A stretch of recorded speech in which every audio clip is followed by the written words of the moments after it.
안녕하세요. 2주 동안이나 쉬어서 저도 조금 떨려요. 오랜만에 하다 보니까.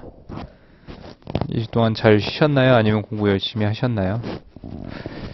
열심히 하셨을 거라고 믿겠습니다. 근데 오늘 같은 경우에는 이제 법령에 대한 해석이나 설명을 해주는 시간을 갖도록 하겠는데요. 좀 문제가 좀 온라인으로 들으시는 분들은 택도 없었을 거예요. 무슨 감칙과 토지보상법 규정을 쓰라고 그래서 좀 이걸 굳이 해야 되나 하는 사람들도 있는데 아마 공부하시면서 이렇게까지 법령을 처음부터 끝까지 쓰실 일이 없을 거예요.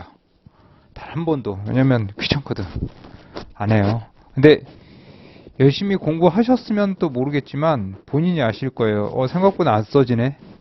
생각보다 내가 모른다는 거를 인지를 하실 거예요. 아무리 열심히 외워도 계속 까먹는다. 그러다 보니까 감칙과 토지보상법과 토지보상법 시행규칙 정도는 아마 끝까지 보실 거예요.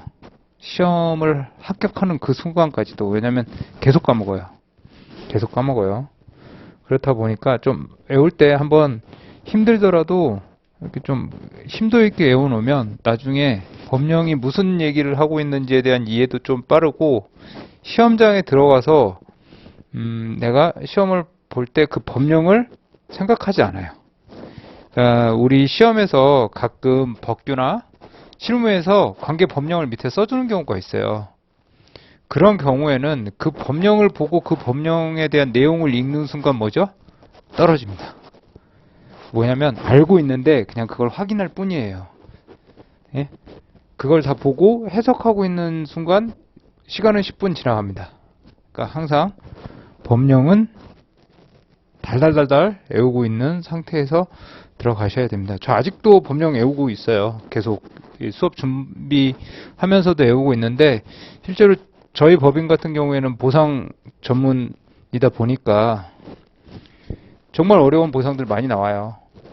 제가 누누이 말씀드렸지만 최근에 했던 거 1기부터 5기 사이에 있는 평가사 선배님이랑도 하는데 그분이랑도 토의를 하고 많은 토의 끝에도 결과가 틀려지는 경우도 있어요. 되게 어려워요, 사실은. 근데 그거는 수험생이 아닌 평가사가 된 후의 문제고 사실 수험생 입장에서 토지보상법에 대한 보상평가를 풀려고 그럴 때는 처음에는 되게 어려운데 나중에 실력이 어느 정도 쌓이잖아요. 그럼 보상법이 더 쉬워요. 왜냐면 법의 규정대로만 풀면 되거든요. 근데 법의 규정을 모르면 어떻게 되죠? 못 풀어요. 그러니 법령을 달달달달 외우셨으면 좋겠습니다. 단과에 대한 이제 오늘 수업 전에 얘기를 할 건데 단과에 대한 얘기는 거의 마무리가 됐어요. 이제 저희는 아마 연기부터 1기까지의 수업은 스터디는 없을 거예요. 대신 이렇게 단과 형식으로 그러니까 스터디에서 푸는 문제의 분량 정도를 풀되 제가 이제 작년 거랑 이제 재작년 거를 좀 봤는데 여러분들이 8월 달에 풀기는 조금 벅차요. 그러니까 제가 이제 여러분들의 실력을 좀 봤잖아요. 그러기에는 조금 벅찬 문제들이라서 조금 난이도를 조절해서 문제를 만들고 있거든요. 그래서 스터디 때보다는 스터디 때 한 40분 강평을 하는데 이제 단과로 하다 보면 강평 시간은 더 길어지겠죠.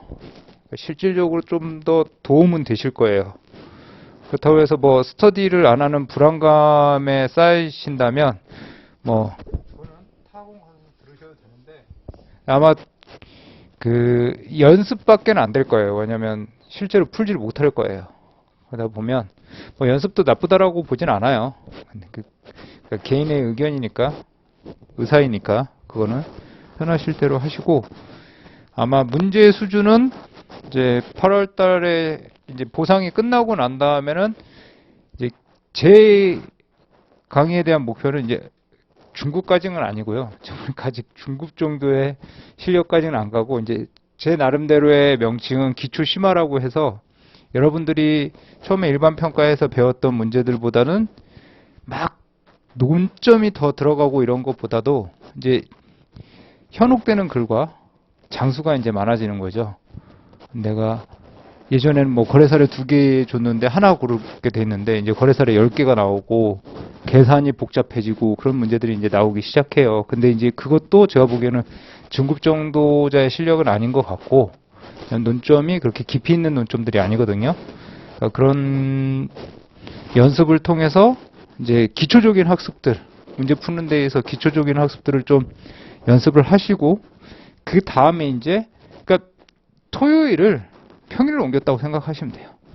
쭉 갈 거예요. 쭉 이제 일주일에 한 강 정도. 왜냐하면 2강을 하다 보니까 사실 기초 문제는 만들기가 조금 그나마 좀 편해요. 근데 조금 난이도가 올라가면서 문제 장수가 쪽수가 기본 5쪽, 6쪽은 되거든요. 그리고 답안지도 좀 길어지고 그러다 보니까 문제 만드는 것도 사실 제가 벅차면 여러분들한테 줄 수 있는 게 없어요. 제가 너무 벅차면 안 되거든요. 일주일에 2강 정도 하면 나중에 4기 정도, 3기 정도 되면 낼 문제가 없어. 제 입장에서는. 그러니까 쭉 그냥 끊이지 않고 간다고 보시면 돼요. 뭐 중간에 뭐 여름방학 뭐 이래갖고 한 주 쉬고 뭐 그런 거는 있다 하더라도 그냥 시험 때까지 쭉 가게 될 겁니다. 그리고 이제 다음 주인가요? 다음 주죠, 시험이. 시험장에 들어가시죠. 자, 이제 시험장에 들어가는 사람들 이제 홀가분 마음으로 이제 나는 1차 합격을 했지만 올해는 가망이 없다. 그리고 구경하러 간다라고 생각하고 가시는데 그러면 내년에도 구경하게 됩니다. 반드시 장담하건대 가서 할 일들이 있어요. 가서 할 일들이 선배들이 뭐 나이를 불문하고 나보다 먼저 공부했던 앞선 선배들이 하고 있는 걸 잘 보세요. 저 사람이 시험 보기 전에 뭘 준비하는지 그리고 마인드 컨트롤을 어떻게 하는지를 다 보고 와야 돼요. 그렇다고 그러면 뭐 시험장 뭐 예를 들어서 8시에 입실인데 8시에 맞춰서 입실하면 볼 수 있을까요? 절대 못 보죠. 보통 연차수가 쌓이면 한 7시나 7시 반이면 다 들어가 있어요. 디테일한 거긴 하지만 책상도 바꾸고 왜냐면 저 같은 경우에는 앉은 키가 좀 클 수도 있잖아요. 앉은 키가 크다 보면 중학교, 고등학교의 책상 높이에요. 안 맞아요. 그러니까 책상이 낮으면 의자도 낮게 갖고 와야 돼요. 그렇다고 그러면 뭐죠? 먼저 간 사람이 선점을 할 수가 있어요. 그러다 보니까 왜냐면 책상은 못 바꾸더라도 번호표가 요즘엔 번호표가 안 찍혀 있을 텐데 의자는 바꿀 수가 있잖아요. 의자 높낮이를 조절할 수가 있단 말이에요. 그걸 먼저 세팅을 해놔야 돼요. 왜냐면 이게 1시간 40분씩 3번을 보기 때문에 이 꾸부정하고 있으면 나중에 담도 와요. 그러다 보니까 자기에 맞는 포지션을 맞춰놔야 돼요. 뭐 그런 거. 그리고 가서 뭐 약간의 머리 풀 문제들 이렇게 푸시는 분들을 보고 그분들이 각 시간에 뭘 하는지 각 시간에 뭘 하고 식사를 어떻게 하고 그리고 점심과 그 오후 시간들을 어떻게 준비를 하는지를 좀 보고 오셔야 돼요. 이제 그러다가 이제 난 재밌어 여기 와갖고 보다가 밥 먹고 나는 둘째 교시 셋째 교시 어차피 못 쓰니까 가야지 하고 집에 가면 그 다음에도 갑니다. 그러니까 끝까지 남아서 그분들의 긴장감을 한번 느끼고 오세요. 정말 많이 떨려요. 생각보다. 아직 처음 들어가신 분은 몰라요. 그 손이 떨려서 답안지를 쓸 때 그 긴장감이 얼마나 떨리는지 잘 몰라요. 왜냐면 1년을 준비해서 단 하루에 모든 걸 다 쏟아내기 때문에 꼭 가서 그 긴장감을 느끼고 오시고 옛날에는 진짜 기적이 찬 사람들도 있었어요. 진짜로. 그러다 보니까 시험장 가고 꼭 보고 오십시오. 아니 하여튼 중간에 나와갖고 꽈락 나와갖고 빵점 맞아갖고 와봐. 점수 안 나오고 10점이든 20점이든 나오게 돼 있어요. 무조건 쓰고 그리고 중간에 꼭 자지 마세요. 이거는 인간적인 예의야. 그쵸? 같이 공부를 하는 사람들인데 내가 이제 끝났다고 해서 쓸 게 없다고 해서 거기서 잠을 잔다. 옆에 있는 사람한테 그 되게 예의 없는 거라고 저는 봐요. 그러니까 쓸 게 없더라도 감치기라도 쓰고 오늘 같은 거라도 그러면 아얘는 기특하네라고 해서 점수를 5점이라도 줘요. 그럼 내 점수를 받아볼 수 있잖아. 하다못해 말도 안 되는 거라도 쓰는 연습을 하고 오세요. 왜냐면 실제로 시험장 들어가고 쓸 게 없으면 말도 안 되는 거라도 쓰고 와야 돼요. 그런 연습이라도 잠깐 하고 오시고요. 요즘 너무 덥죠. 불쾌지수 너무 높아요. 이럴 때는 어디를 가야 된다? 독서실을 가야죠. 그렇죠. 왜냐면 스터디 카페만큼 시원한 곳이 없습니다. 그러니까 꼭 커피 마시면서, 왜냐면 지금이 제일 지칠 때예요. 왜냐면 2차 시험도 얼마 안 남았고, 그리고 이 다음에 이제 2차 시험 끝나잖아요. 그러면 1차 공부하시는 분들도 조금 흐트러져. 2차 끝났으니까 사람들의 분위기가 막 가니까. 그러면 또 내년에 봅니다. 오늘은 감칙을 먼저 빠르게 볼게요. 감칙을 빠르게 보고 넘어가겠습니다.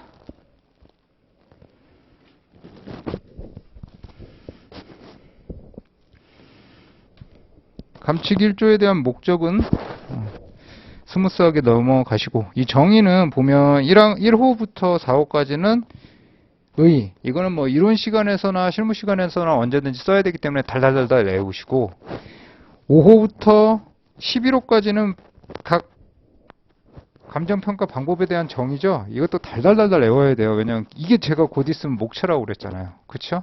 그러니까 달달달달 외우셔갖고 절대 흔들리지 않게.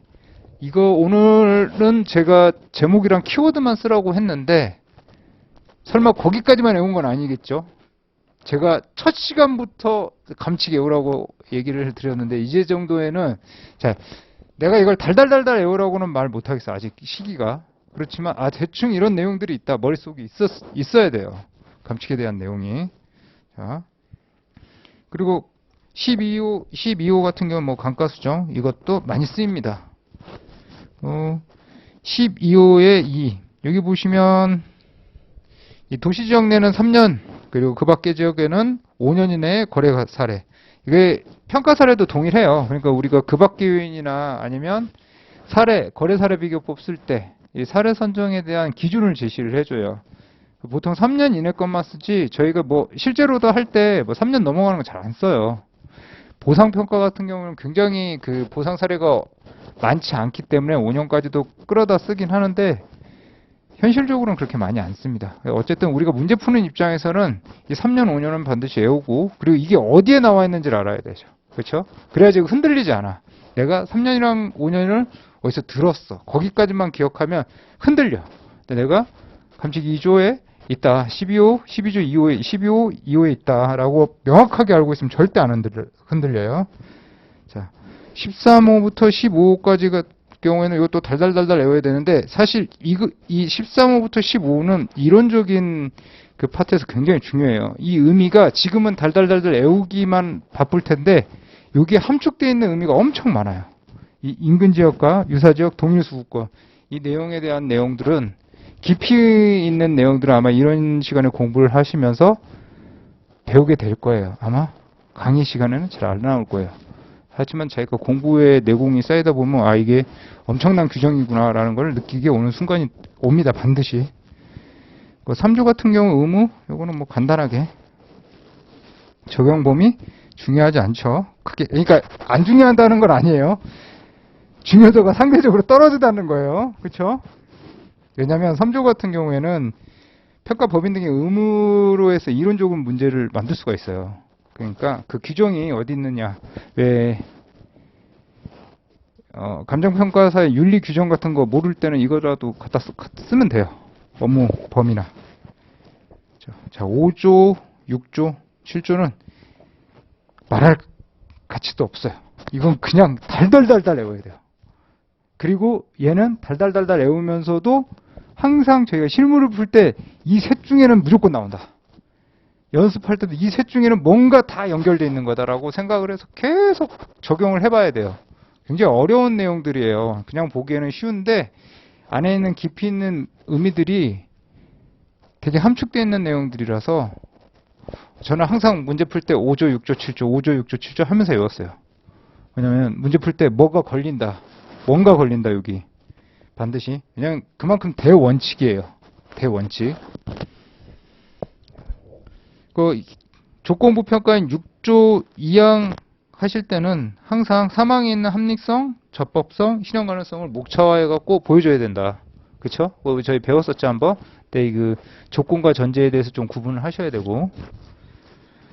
개별 문건 기준 원칙이 7조 1항, 그리고 2항 일괄평가, 3항 구분평가, 4항 부분평가. 아직 이 개별평가, 일괄평가, 구분평가, 부분평가에 대한 의미에 대해서 좀 왔다 갔다 하실 거예요. 기초적인 수업 시간에 이걸 다 이해했다. 그러면 수업을 들을 필요 없어요.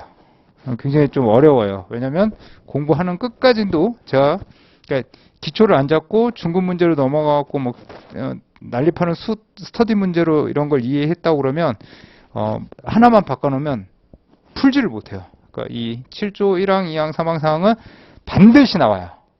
그러니까 5항, 6항은 각 시험에서 야 이게 논점일 수도 있다, 아닐 수도 있다 그러지만 7조 1항, 2항, 3항, 4항은 그 넷 중에 하나는 반드시 나와요. 반드시.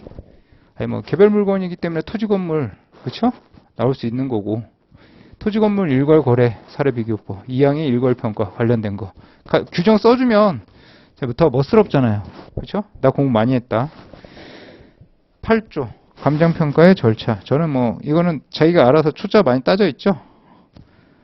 절차 많이 외우세요. 왜냐면 흐름이 좀 많이 나오는 추세예요. 절차 그리고 구조에 있는 기본적 사항의 확정. 제가 진짜 중요하다고 계속 강조하죠. 기본적 사항의 확정을 잘못해서 매번 틀리셨죠? 대상 물건 확정에서 매번 틀리시죠? 아마 또 그렇게 계속 될 거예요. 그 대상 물건 확정을 못해서 뒤에가 다 무너지는 걸 느끼실 거예요. 끝까지. 그러니까 항상 의대 묶기 조비자수 항상 기억하시고 구조 2항 가격 기준 시점에 대한 얘기 구조 3항 자문 10조 실지조사 그리고 10조 2항에 보시면 안 할 수 있는 경우 있죠. 실지조사 증권 같은 경우 뭐 천재지변 거의 없죠. 무조건 가야 됩니다. 비가 와도 눈이 와도 그렇죠. 전시사변 안 돼야 되죠. 이러면 그러니까 유가증권 같이 이런 특성에 따라서 불가능한 경우 요거는 안 해야 된다. 11조 너무나 쉽고 12조도 굉장히 중요하죠. 12조 1항 같은 경우에는 각 14조부터 규정되어 있는 각 방식 그 주된 방식에 의해서 평가를 해라. 그렇지만 부적절한 경우 곤란하거나 다른 방식으로 할 수 있다.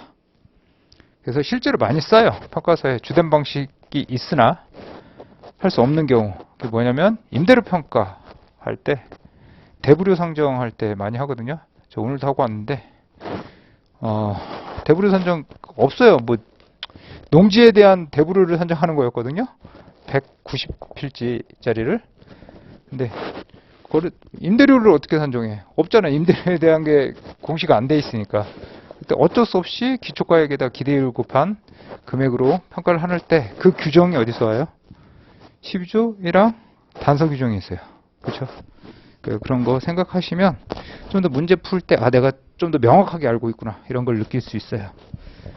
2항 같은 경우에는 반드시 합리성 검토. 하지만 특성으로 인해서 곤란하거나 불필요한 경우 제일 유명한 거 뭐죠? 건물. 건물 같은 경우는 거의 원가법만 쓸 수밖에 없어요. 거래 사례가 거의 없어요. 거의 없어요. 그리고 비교하는 게 좀 힘들어요. 현실적으로. 그렇다 보니 건물에서 12조 2항에 대해서 단서 규정에 대한 어떤 예시로 받아들이시면 됩니다. 3항 같은 경우에는 이제 시상 각 방법에 의한 주된 방법으로 의해서 산정된 가액 자체가 타당성이 없는 거예요. 그러면 각 방식, 그 상방식에 의해서 산정된 시상가액을 조정을 해서 결정해라. 감정평가사의 재량이 가장 많이 들어가 있는 부분이죠.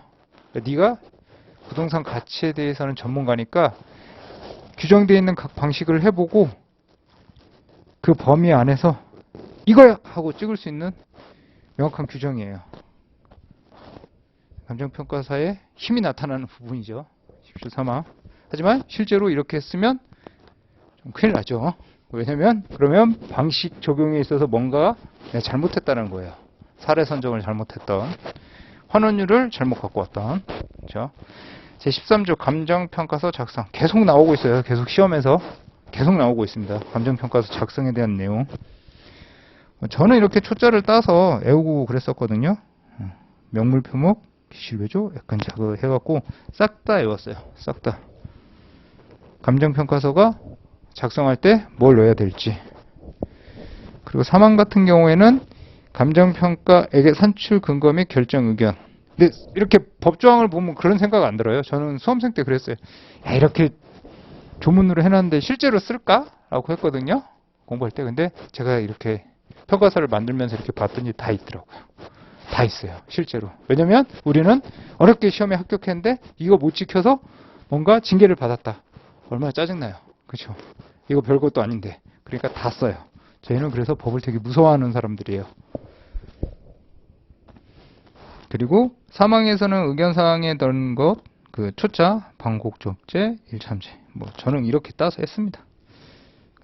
이렇게 따다 보면 13조를 전체를 다 외울 수가 있어요. 그냥 작성상 들어가야 되는 거는 크게 중요한 게 아니고 무엇이 들어가느냐만 쓰면 돼요. 알면 돼요. 그러니까 초짜로 따서 간단간단하게. 이게 의미가 크게 있는 건 아니거든요. 5조부터 7조까지의 의미가 있는 내용들은 아니에요. 외우고 넘어가는 부분들이기 때문에 쉽게 생각하시고 외우시면 됩니다. 13조의 2 신설됐죠.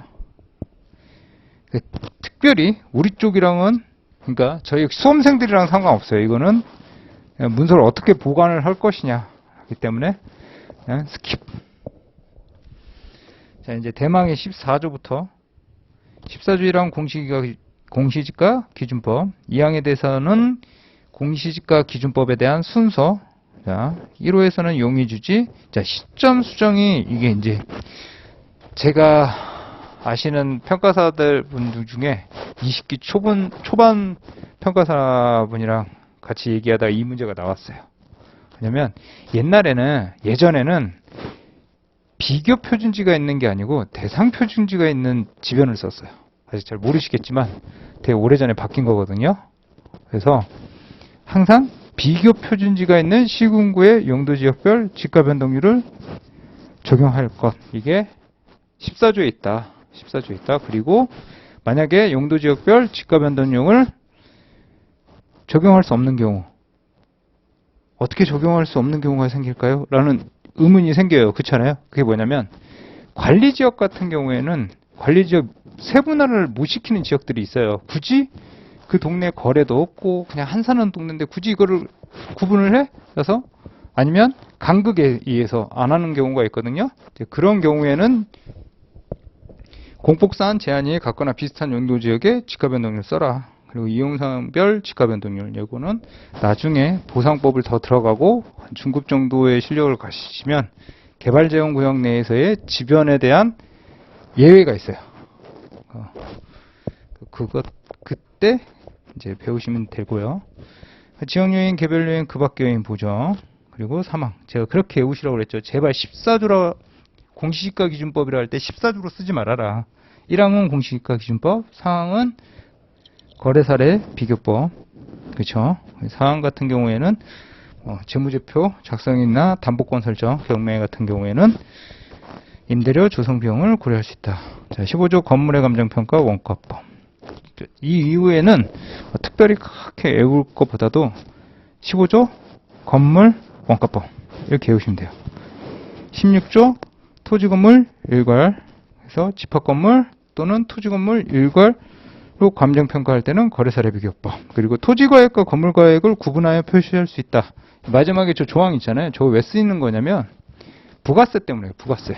왜냐면 경매평가 같은 경우에는 토지와 건물을 구분을 해달라고 해요. 그러니까 저거는 저희 쪽 영역은 아닌데 왜 그러냐면 부가세는 토지 부가가 되지 않아요. 건물분에서만 부가가 되거든요. 그러니까 경매 낙찰받은 사람이 예를 들어서 아파트를 1억에 낙찰받았는데 그 중에서 토지에 대한 가액이 6천만 원이고 건물에 대한 가액이 4천만 원이라면 4천만 원에 대한 부가세를 내야 돼요.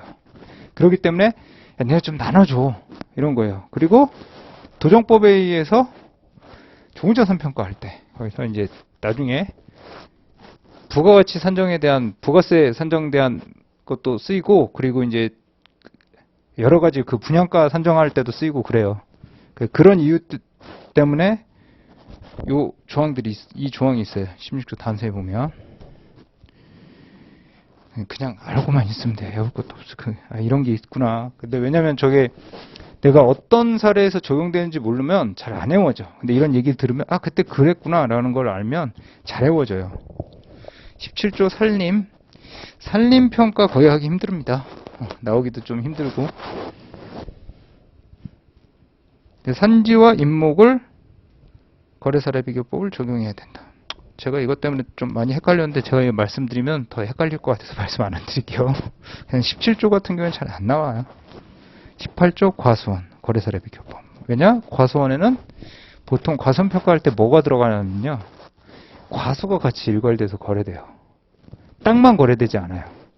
그래서 이제 거래사례 비교법을 써라.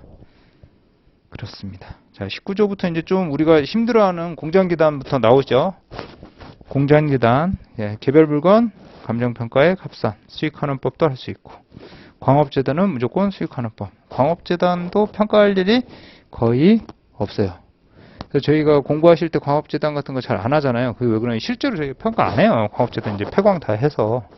그게 할 일이 없어서 잘 하지 않습니다. 20조 같은 경우에는 자동차, 건설기계, 선박, 항공기 다 외우셔야 되고, 5항의 본래 용도에 효용가치가 없는 물건은 해체 처분 가격. 요거 있다는 거 주의하시고요. 21조 동산감정평가 거래사례 비교법. 본래 용도에 효용가치 없는 경우 해체 처분 가격. 자, 20조, 21조는 잘 쓰이지는 않죠. 공부하시다 보니까. 그래도 그냥 간단하게 외우고 넘어가시면 되고, 22조가 좀 많이 쓰이는 임대사례 비교법. 그리고 수험생들이 가장 힘들어하는 23조, 24조. 그쵸? 무형재산 평가, 광업권. 광업권 같은 경우에는 광산의 현존 시설 가액 빼고 평가해야 된다는 거. 근데 뒤에 있는 과잉 유유 시설을 포함하여 산정하지 않는다. 이 규정이 새로 들어온 지 얼마 안 돼 있어요. 그래서 문제 만들기는 여기서 되게 쉬워요. 전에 설명했다시피 유휴 토지, 유휴 기계, 유휴 토지 기계 파트에서 걔를 어떻게 처리를 할 것이냐, 수익환원법과의 관계, 이런 거 기억하시면 됩니다. 또 문제 내면 또 틀려요. 그쵸? 그래도 자꾸 틀려야지 나중에 지금부터 벌써 잘 맞으면 어떡해. 그쵸? 그 뭔가 이상해. 내가 공부를 다 완벽하게 한 것 같고. 그쵸? 그러다 보면 해이해져. 그러다가 이제 조금 어려운 거 나오면 또 한 대 맞고. 그쵸? 이 안 같은 경우 어업권. 자, 어업권도 좀 나오기 힘든 게, 어업권은 실제로 어장에서 이 어업권 평가가 일반 평가로 들어오지 않아요. 그 물고기 잡는데도 바쁘세요. 근데 무슨 어업권 평가를 해달라고 이렇게 안 해요. 이거 다 보상평가예요, 보상평가. 그래서 제가 강의할 때도 일반 평가 쪽에서는 어업권이 없어요. 보상평가에도 어업권을 아직 안 넣었어요. 왜냐면 토지만 해도 우린 바빠. 토지만 해도 제가 총 10강 중에서 9강을 토지만 넣었거든요. 한 강 지작물 빼기. 지작물에도 마지막에 잔여지 손실가치가 있어요. 손실보상. 8강 반을 해도 토지를 다 못 넣었어요. 그 정도로 토지에 대한 부분이 엄청나게 커요. 그러니까 지금 막 공부할 때 누구는 어권 보상해, 누구는 영업손실 보상, 아무런 의미 없어. 그거 배우면 결국엔 시간 낭비 다 까먹어요. 다 까먹어. 그러니까 지금 토지에만 집중하세요. 우리 토지보상법 할 때는. 그리고 23조 사망에서는 수익환원법, 영업권, 특허권. 실제로 많이 해요. 요즘 되게 많이 해요. 정말 많이 해요. 어려워. 왜냐면 재무제표 잘 봐야 돼. 어려워요. 제가 아직 내공이 부족해서 그런지 어렵더라고요. 자, 24조 같은 경우에 유가증권, 상장주식 당연히 거래사례 비교법이겠죠. 비상장주식 우리가 그렇게 어려워하는 기업가치, 그렇죠? 기업가치가 24조 1항 2호 쪽에 있고, 기업가치에 대한 감정평가 방법은 3항에 있고, 자, 채권 잘 안 나옵니다. 채권은 사실 채권에 대한 평가가 우리 쪽이랑 관련이 좀 없고 의뢰 자체가 적게 들어와요. 비상장 주식 같은 경우는 좀 많이 들어오긴 하는데 채권 같은 경우는 좀 덜 들어오고, 25조 소음 등으로 인한 가치 하락분, 스티그마, 그렇죠? 스티그마 생각하시면 되시고, 그 밖에 물건에 대한 26조 감정평가, 27조 좋은 정보. 그밖에 감정평가의 기준. 끝. 감칙은 그렇게 많지 않아요. 28조. 사실 뭐 28조 정도야. 그쵸? 외우다 보면 감칙은 금방 외워요. 여러분들이 잘 안 외우시려고 해서 그렇지. 오랜만에 하니까 입이 막 꼬여. 그래서 그럽니다. 이제 토지보상법을 한번 보겠습니다. 토지보상법을 제가 오늘 여기다 설명할 때 그 형광펜으로 이렇게 덧칠을 할 때 보시면요. 파란색은 저희 실무랑 관련된 거고 살색은 잘 이제 확대해서 보여드릴 텐데 살색은 법규 쪽에 관련된 거예요. 그렇지만 저 살색도 다 이해를 하고 계셔야지 이 큰 흐름을 알게 돼요. 그러니까 저 살색이 실무를 문제를 딱 풀 때는 필요 없어요. 근데 저거를 문제를 풀기 위한 이해를 위해서는 필요하고 그리고 그냥 결국엔 나중에 다 외워야 되는 거예요. 결국에는. 근데 이제 내 수업은 실무 수업이니까 실무 쪽에서 어디서 확 중요하다라는 걸 얘기를 가르쳐 주려고 하다 보니까 구분을 좀 해놨어요. 자, 저도 토지보상법을 외우겠는데 잘 안 보니까 까먹어서 다시 외웠어. 하루 종일 보면서. 그래서 중요한 게 뭐냐면 장 있죠. 장 이름을 좀 외워야 돼요. 왜 그러냐면 법령 조만 외우잖아요. 그럼 이 흐름을 몰라요. 흐름을. 그렇죠? 자, 맨 처음에 1장. 아이씨, 오랜만에 쓰니까 글씨도 안 쓰시네. 1장 총칙. 2장 공익사업 준비. 3장 협의 예언 취득.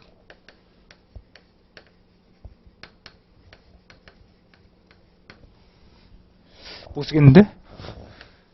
4장 수용.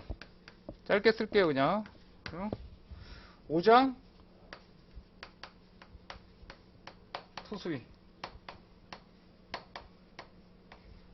그리고 6장 손실보상.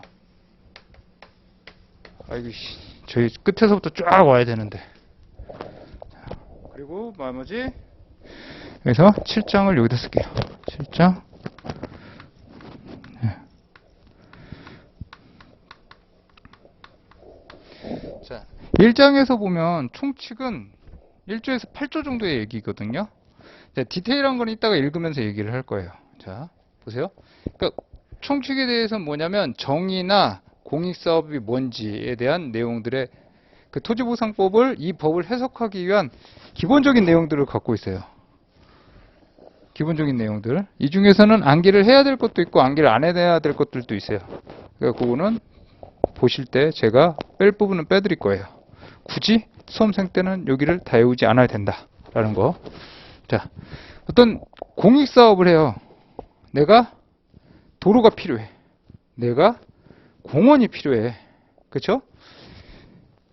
사인의 재산을 필요에 의해서 뺏는 거예요. 그렇죠? 그럼 공익사업을 하려고 그러면 무작정 뺏는 게 아니잖아요. 일단 이게 사업이 공공성이 있는지에 대한 판단을 먼저 하고 그리고 나서 야, 너 그냥 토지 나한테 3평 줘. 이게 아니죠. 필요한 최소 범위 내에서만 수용을 해야 돼요. 그러다 보면 어떻게 돼요? 지적 측량도 해야 되고 내가 네 토지 중에 얼마를 가져갈게. 근데 그 토지 얼마, 그 위에 있는 건물 얼마, 네 영업 손실보상 얼마, 이런 거를 작성을 해야 돼요. 그렇죠? 그러려다 보면 네 토지 안에 들어가서 사람들 얘기도 들어봐야 되고 측량도 해야 되고 뭐가 불편한 거 있으면 좀 치워야 되고 그런 경우가 생겨요. 그 공익사업에 대해서 준비를 하는 내용들이에요. 준비를. 그렇기 때문에 9조에서 13조까지 내용. 뭐 이거는 특별히 제가 안 써줘도 토지보상법 보면 나오니까요. 흐름을 이해하라는 거예요. 지금 이거는 저희가 수업을 들을 때 지금 외우라는 게 아니고, 그 다음에 뭐죠? 공익사업 내가 무슨 친구 학생들이 조서를 못 봤어요. 한 번도 못 봤잖아요. 그쵸? 의뢰를 할 때 뭐라고 그러냐면, 자, 신림동 54번지, 신림동 54-1번지 쭉쭉쭉쭉 나가요. 자, 전체 면적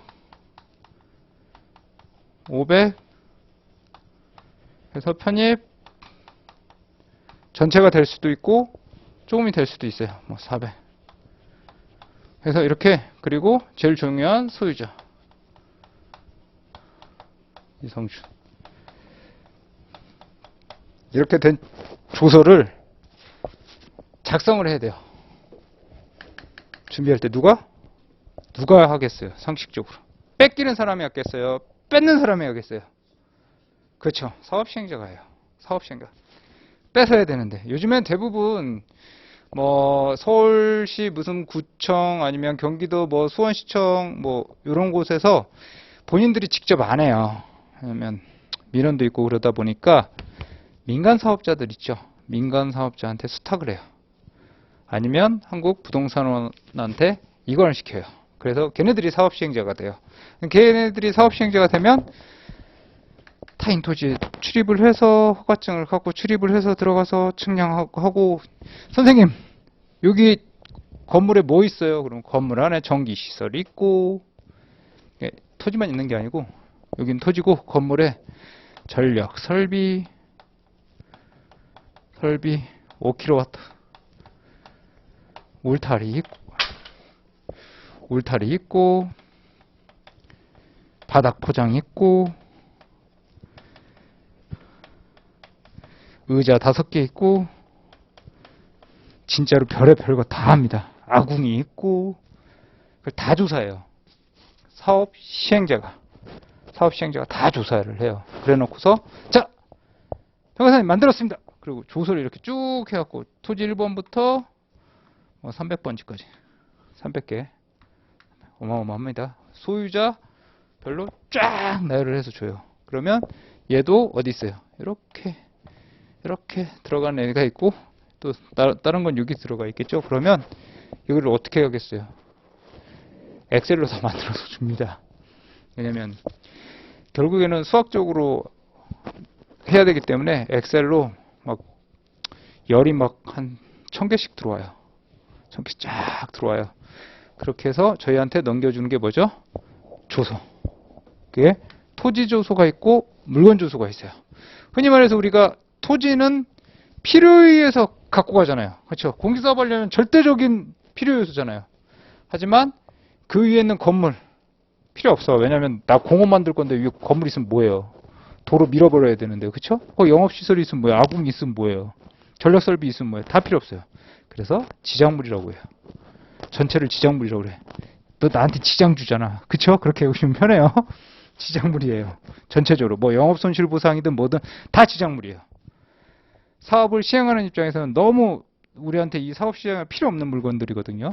그래서 이런 조서들을 전체적으로 만들고 저희한테 줍니다. 이게 조서.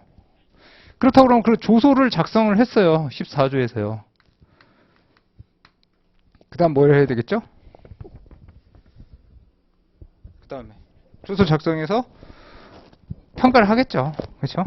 그래서 여기다 보면 이 중간에 68조에 대한 얘기가 나와요. 갑자기 이 중간에 그게 뭐냐면 68조가 감정평가에 보상평가액 산정에 대한 내용이에요. 왜냐면 16조 뭐죠? 협의를 하려면 뭐 금액을 갖고 와서 내가 이거 1,000원에 나한테 넘겨 이렇게 얘기를 하려고 그러는데 그 1,000원은 어떻게 해야 돼요? 감정평가 받아야 되는 거잖아요. 그렇죠? 그렇기 때문에 법령상에서 보면 갑자기 68조 얘기가 딱 튀어나와요. 1조부터 하고 있는데 이게 뭐지? 68조 따로 가보면 뭔 말인지 잘 모르겠어. 이게 뭐죠? 그냥 감정평가액 산정이라고 생각을 하시면 돼요. 저 조서 작성하고 협의해라. 뭐 어떻게 하라고? 성실하게. 그쵸? 성실하게. 그래서 여기가 뭐죠? 이 협의를 무슨 협의라고 그러죠? 아직 안 배우셨죠? 사업인정 전 협의라고 해요. 그게 뭐냐면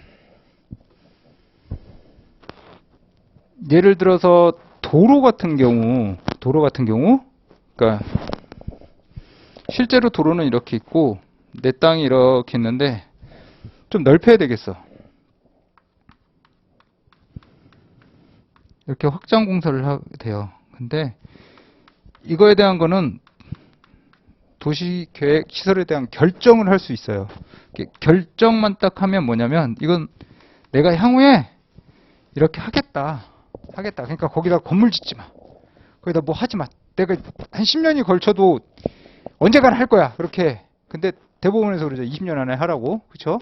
어쨌든 결정을 했어요. 그럼 이 결정이 뭐죠? 결정을 했다고 해서 내가 이거를 바로 뺏을 수 있는 건 아니잖아요. 그쵸? 바로 뺏을 수 있는 게 아니다 보니까 야, 나 이거 내가 바로 뺏을 수 있게 뭘 줘? 사업인정을 좀 내줘. 토지를 좀 수용할 수 있는 권한을 나에게 줘. 그쵸? 그게 사업인정이에요. 근데 아니 굳이 사업인정까지 갈 필요가 없는 거야. 토지 소유자도 이거 주고 내 토지 새로 해서 예를 들어서 중로로 변한다면 괜찮은 장사야. 그쵸? 그리고 얘가 돈을 많이 제시했어. 왜? 사업 시행자가 돈이 좀 있어. 빨리 하고 싶어. 상식적으로 그럴 수 없겠죠. 근데 세상은 어떻게 될지 몰라요. 그리고 이분이 돈이 막 급전이 필요한 거야. 코인 때문에 많이 떨어졌어. 그래갖고 메꿔야 돼. 남편 몰래 했다가 아니 와이프 몰래 그러면 안 돼. 와이프 몰래 했다가 남편의 입장에서 했다가 떨어졌어. 이거 메꿔야 돼. 그러니까 못 참는 거야. 일반적으로 협의평가보다 재결평가로 가면 갈수록 보상이 높아지기 마련인데 일반적으로. 근데 안 할 리는 없잖아요. 그렇죠. 100%는 세상에 100%는 없으니까 보통 요즘에 한 30% 정도는 협의평가에서 합니다. 협의를. 그렇다고 보면 사업 인정 전에도 협의를 해서 얘가 가져갈 수 있어요. 그렇죠. 얘에 대한 법적 성질은 법규 시간에. 그렇죠. 그래서 사업 인정 전 협의예요. 그게 여기에요. 협의 취득. 그렇죠. 16조의 협의. 그렇죠.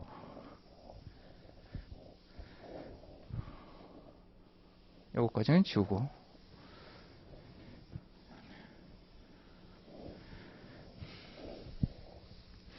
이제 협의를 했는데 협의가 불성립됐어요. 협의가 불성립됐어. 아, 좀 토지 좀 넘기려는데 아유, 안 넘기네. 그러다 보니까 이제 야, 안 되겠어. 나 네 땅을 좀 강제적으로 좀 빼앗고 싶어. 그러니까 나한테 수용할 수 있는 권한을 줘. 그래서 여기서 사장에서 몇 조? 20조에서 사업 인정을 때려요.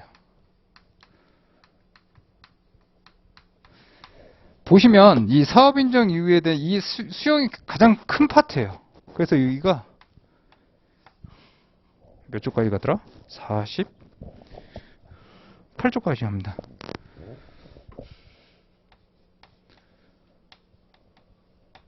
사업 인정에 대한 내용들이 48조예요. 이 수용에 대한 절차에 대한 얘기거든요. 조금.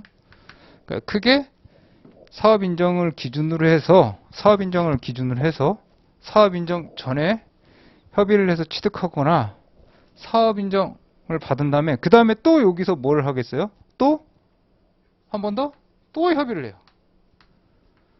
여기서 협의를 했는데 불성립됐어. 사업 인정 받았어. 협의를 한 번 더 해요. 또 이 협의를 하려면 또 뭐가 있어야 되겠어요? 또 조서가 있어야 돼요. 여기 또 조서가 있어야 돼요.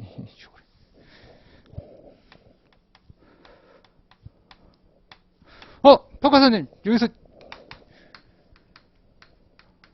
조서 만들었는데요? 여기 조서 왜 또 나오죠? 이 조서에서 법령을 잘 보시면 얘를 준용하게 돼 있어요. 그렇죠. 하지만 얘는 사전적 의미의 준비하는 단계에서의 조서예요. 그러니까 특별하게 확정력을 가질 수 있다고 보기는 힘들어요. 뭐냐면 야, 니네들이 사인과 사인끼리에서 조서 작성을 해서 협의할 수 있을 때 조서를 댈 수 있어. 하지만 사업 인정을 받고 난 다음엔 정식적인 공용 수용의 절차 안에 들어가 버려요. 그쵸? 그렇다고 그러면 정확하게 확정을 해야 돼요. 물건을. 그쵸? 사인간의 협의로 보는 게 판례예요. 그쵸? 물론 여기도 사인간의 협의로 보는 게 판례긴 하지만 얘 같은 경우에는 이 조서는 예비적인 단계라고 보시면 돼요. 그러다 보면 이 중간에 무슨 일이 벌어지냐면 이거를 몰라서 저도 이해하기 힘들었는데 제가 실제로 해보니까 이해가 가더라고요. 뭐냐면 사업시행자가 여기서 조서 작성한다고 그랬죠. 그렇다 보니까 뭐가 많은 줄 알아요? 누락되는 게 많아요. 생각보다 누락되는 게 많아요. 제가 아까 말했죠. 1000개가 나와요. 1000개가 나와. 그렇다 보니까 누락되는 것도 많고 토지 소유자 입장에서는 이걸 보상해 줄 거라고 생각 안 했어. 근데 내가 가서 토지 소유자 추천 감정평가 법인이 올 수 있어요. 자, 보상평가를 할 때는 총 몇 개 법인이 들어가요? 3개? 원칙은 2개예요. 근데 사업 시행자나 토지 소유자가 추천을 하게 되면 3개가 들어요. 그러면 누구?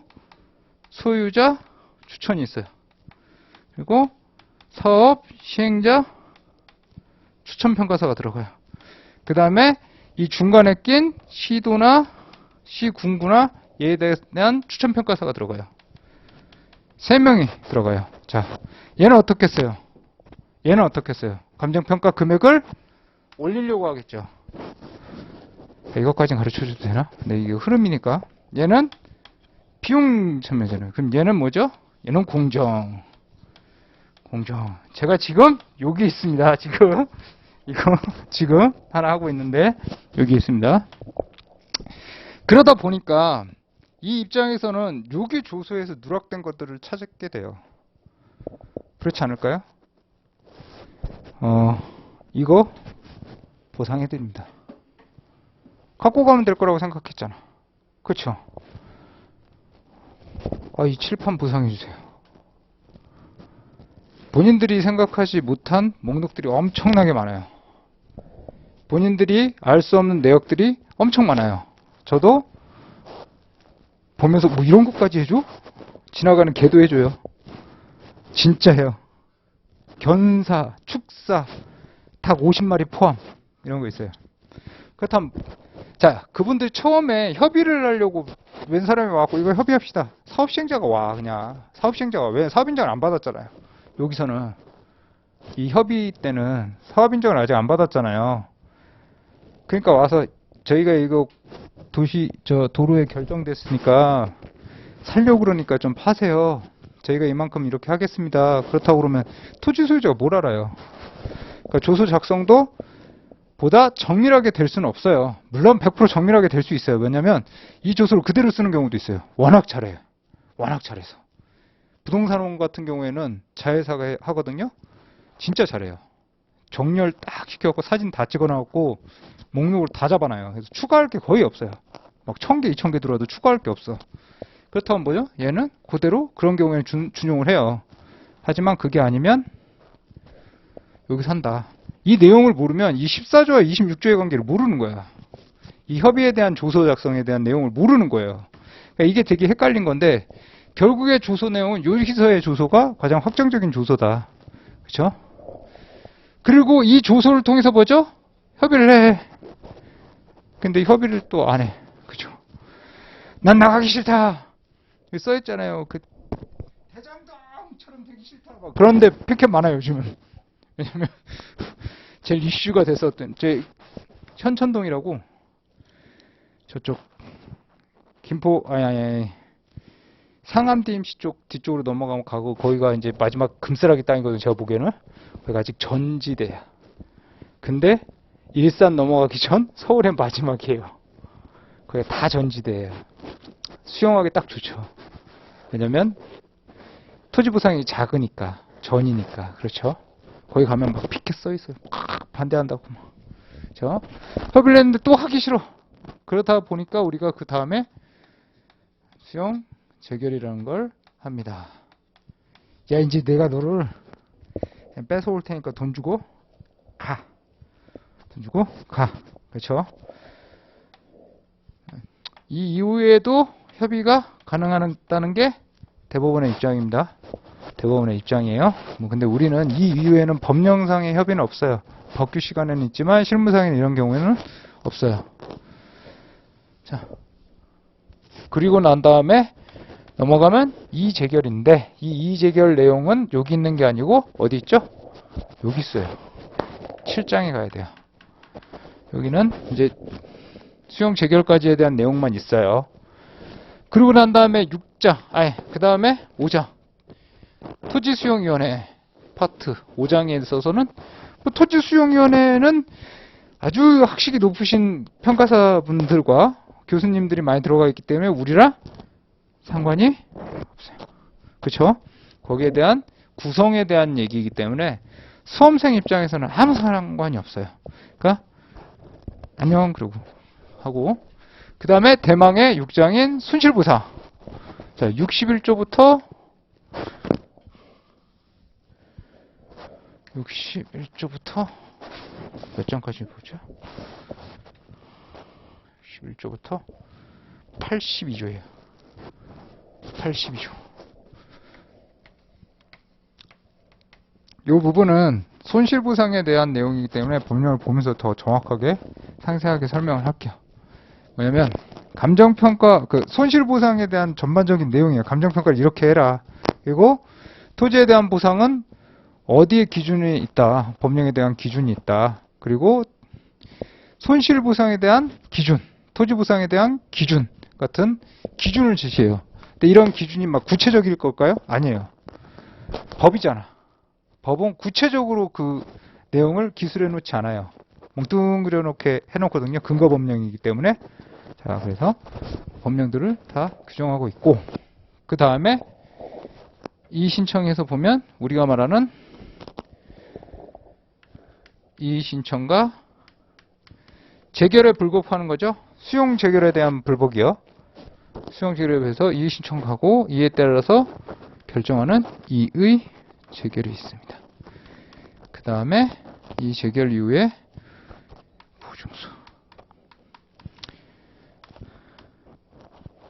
자, 이의 신청을 거치지 않고 재결 이후에 곧바로 올 수 있는 보증서. 자, 이런 게 있어요. 자, 왜 보증서 말고 다른 항고 소송도 있을 수 있는데 그거는 법규 시간에. 그러면 결국에 우리 쪽에서는 항고 소송이 문제가 아니고 보상금 증액과 감액에 대한 문제이기 때문에 그것만 설명하겠습니다. 자, 크게 장으로 봤을 땐 이래요. 장으로 토지보상법에 대한 장으로.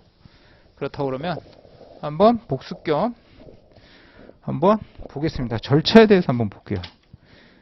이 법을 설명하면서 절차도 제가 말씀드렸는데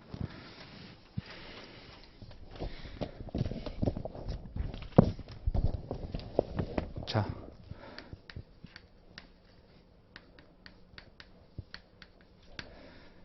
공익사업의 시행 계획에 대한 결정 또는 고시. 왜냐면 내가 어떤 특별한 공익사업을 하려고 그래요. 크게 아파트를 한번 지어보려고 그래요. 그렇죠? 그 아파트를 하겠다는 그 계획을 고시문으로 고시를 하는 방법도 있고, 그리고 주민의 의견 청취와 같은 절차를 통해서도 고시를 할 수 있어요. 이거는 일률적으로 말할 수 없어요. 개별법에 의해서 다양하게 나와요. 근데 이 주민의 의견 청취 같은 부분, 왜냐면 결국에는 이 계획의 결정고시라고 정확하게 나와 있는 법들은 쓰진 않아요. 다 거의 대부분이 주민 등의 의견 청취로 많이 의제되거든요. 그러니까 요게 있으면 야, 공익사업 한대. 그러니까 너의 의견을 한번 들어보자. 그런 의미의 결정고시고요. 그러니까 여기 나와 있는 건 토지보상법이랑도 관련되지만 전반적인 토지에 대한 보상에 대한 흐름이에요. 흐름 어떻게 되는지. 그 다음에 그러니까 결정을 했잖아요. 그 다음에 뭘 해야 되죠? 결국에는 아까 말씀드렸듯이 조서를 작성해야 돼요. 그러니까 조서를 작성한 다음에 야, 우리가 보상을 며칠부터 언제까지 할게. 그래서 보상계획 공고를 해요. 근데 이 보상계획 공고 같은 경우에는 이 지금 일반적인 거는 이런 정도의 차례대로 하지만 특별한 경우에 뒤쪽으로 갈 수도 있어요. 그러니까 학생들이 처음에 공부할 때 힘들어했던 게 뭐냐면 야, 왜 이 절차대로 안 가요? 우리가 배웠던 이 순서대로 안 가요? 왜 그래요? 그렇다고 그러는데 개별법 우선의 원칙에 따라서 개별법에서 규정되어 있는 순서대로 갈 수 있어요. 그리고 이 공익사업도 결국에는 사업이잖아요. 다양한 변수들에 의해서 순서가 조금씩 바뀔 수도 있고 용어가 바뀔 수가 있어요. 그러니까 뭐 사업인정 의제 같은 게 많이 외우시는데 그게 법령에 의해서 명칭이 조금씩 바뀔 수도 있고 아니면 쓰시는 분들 있죠. 실제로 공고문을 내시는 분들에 따라서 조금씩 틀려요. 하지만 크게 변하지는 않아요. 그러니까 거기에서 헷갈려 하시면 안 돼요. 아니 이게 왜 기억으로 돼 있는데 이거 니은으로 나와 있는데 사업인정 의제 아닌가요? 이렇게 물어볼 수 있는데 그렇게 판단하시면 안 돼요.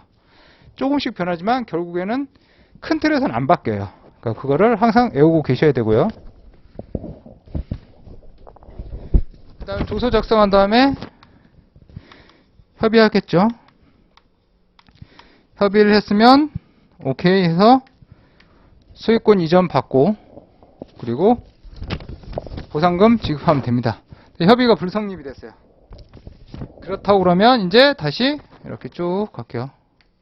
원래 옆으로 이렇게 쫙 써야 되는데 이게 좁아. 어차피 좁아. 그 다음에 사업 인정을 받습니다.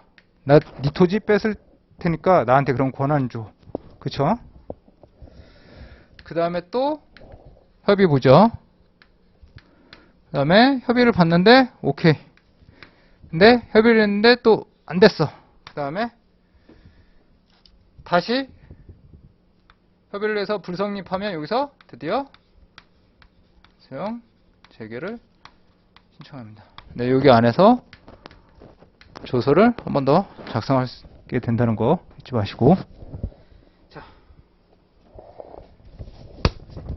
수용 재결 다음에 다시 얘가 오케이. 그러면 나 돈 받고 떠날게. 근데 다시 안 된다. 그러면 여기서 두 갈래로 나눠지죠. 하나는 이의신청으로 갑니다.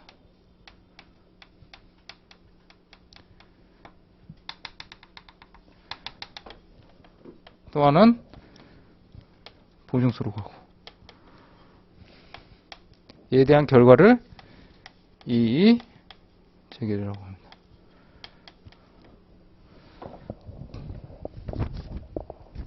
크게 보면 그렇게 어렵지는 않아요.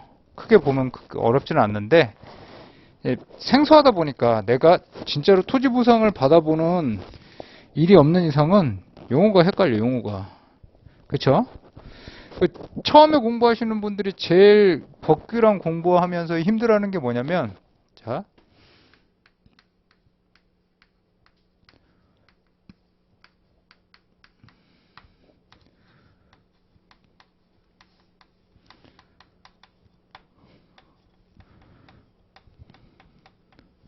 이거 구분하실 수 있으세요?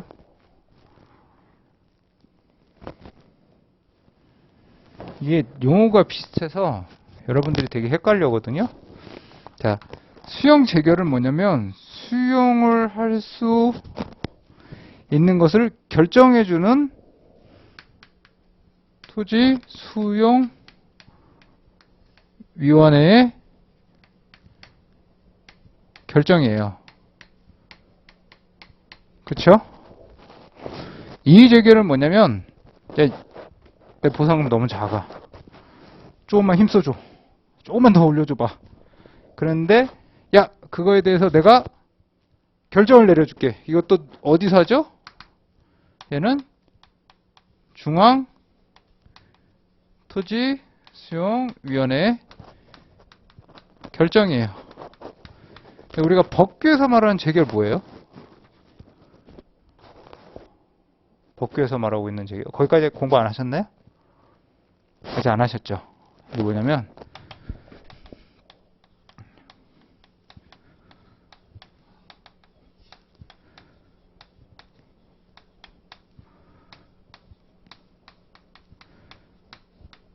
자, 행정심판위원회의 결정을 재결이라고 해요. 그쵸? 이게 헷갈리는 거예요. 헷갈리는 거예요. 뭐야? 근데 토지보상법은 특이하게 우리가 뭐라고 쓰냐면 이렇게 해요. 재결 받았니? 그래요. 앞에 수용을 잘 안 써요. 그러면 얘랑 헷갈릴 수 있어요. 그렇죠? 왜? 얘는 행정심판위원회에서의 결정. 이의재결, 기각재결, 각하재결 나올 수 있어요. 근데 이거 왜 그렇게 내가 설명하는지 한번 들어볼까요? 자, 공부를 하셨으면 제가 무슨 말 하는지 알 거예요. 토지수용위원회에서에 대한 이 심판의 성격을 무슨 심판의 성격을 뭐라고 보죠? 법규 공부를 하셨으면 거기까지 나가셨으면 얘는 특별 행정심판을 봅니다. 왜냐하면 얘도 행정심판위원회와 같은 성질을 갖는다고 봐요. 그렇기 때문에 동일한 용어인 재결을 쓰는 거예요. 그러니까 법적 성질이랑 다 연결돼 있는 거예요. 그러니까 헷갈려 하지 마시고, 저 공부할 때 맨날 헷갈렸거든요. 도대체 뭘 얘기하는 거야? 그러면서 심판위원회의 재결을 말하는 거야. 뭐야? 어쨌든 이 신청에 대한 중앙토지수용위원회에서의 결정문, 그걸 재결이라고, 이의재결이라고 보고, 수용재결은 사업신청자가 신청하죠. 나 이제 토지 뺏을게. 본격적으로 뺏어볼게 한번. 그럴 때, 야 그럼 너 한번 뺏어봐 라고 하는 이게 지방토지수용위원회 됩니다. 그쵸? 대한 결정. 그래서 수용재결인데 보통 저희가 문제를 풀 때는 재결해요. 그렇죠? 이의재결은 명확하게 앞에 이의를 붙여놔요. 하지만 수용재결은 그냥 재결평가 하거든요. 평가사들도 그래요. 왜냐면 우리는 갈 일이 없어. 행정심판위원회 재결받으러 갈 일은. 이때 뭐냐면 징계 먹었을 때나 가는 거예요. 그렇죠? 그러니까 이걸 잘 안 쓴단 말이에요. 그리고 실제로 토지보상법에서도 수용재결이라고 쓰지만 재결 하니까. 그러니까 이렇게 이해를 하시고 보시면 헷갈려하지 않습니다. 여기까지만 하고 조금 쉬었다 할게요. 토지보상법은 이제 처음부터 끝까지 봐야 되니까 쉬었다 할게요.